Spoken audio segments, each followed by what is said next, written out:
SHAUN EADE Last updated 13:53, October 20, 2017. Brendon Hartley will become the first Kiwi in 33 years on the starting grid of Formula One. When Brendon Hartley takes the track in the United States Grand Prix, he will become the 9th Kiwi on the starting grid in Formula One. New Zealand has a rich history in F1 thanks to its golden years in the 1960s and 70s. But since then it has been a lean spell with Mark Thackwell, 1984, the last Kiwi to start a race. Sunday will mark 50 years since Denny Hulme won the Formula One World Championship.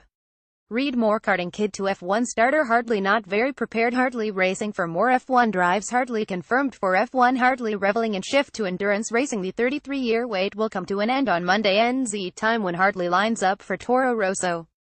The timing of his debut could hardly fit better, with Sunday marking the 50th anniversary of New Zealander Denny Hulme winning the World Championship at the 1967 Mexican Grand Prix. Bruce McLaren died aged 32 in 1970. Moto2 as Hulme's win still ranks among the highs of New Zealand's motorsport history. The first Kiwi in F1 was the late Bruce McLaren. He started with Cooper in 1958 and finished second in the driver's standings in 1960. He would then set up his own team, McLaren, in 1966. Chris Amon spent 14 years in Formula One. McLaren recorded 4 race wins before he died while testing one of his cars as a 32-year-old in 1970. Tony Shelley was the second Kiwi to start an F1 race, but he never managed to turn it into a career.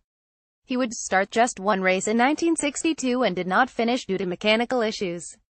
Just 1 year later, Chris Amon would step onto the scene. The man regarded as one of New Zealand's greatest drivers spent 14 years in F1. Many still regard him as one of the best drivers to never win a race, but he retired with 11 podium finishes to his name.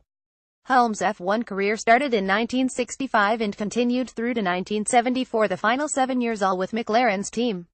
He had 8 race wins over his career. Howden Ganley joined F1 in 1971, but by 1974 a crash left him with serious foot and ankle injuries which sparked his retirement. Graham McRae's F1 career may have a spot on the shortest in the history of the category.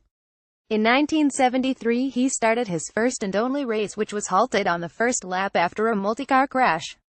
John Nicholson also has juicy one race to his name, finishing 17th in 1975. Amon's retirement in 1976 came with the last time a Kiwi managed to register a championship point, and thanks to his 5th place finish the 1976 Spanish Grand Prix.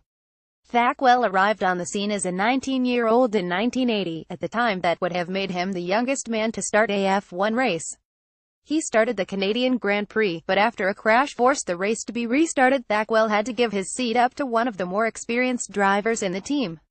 He made a brief return to the class in 1984, but never managed to find regular drives. Now as Hartley joins the list of Kiwi F1 starters, his future remains wide open.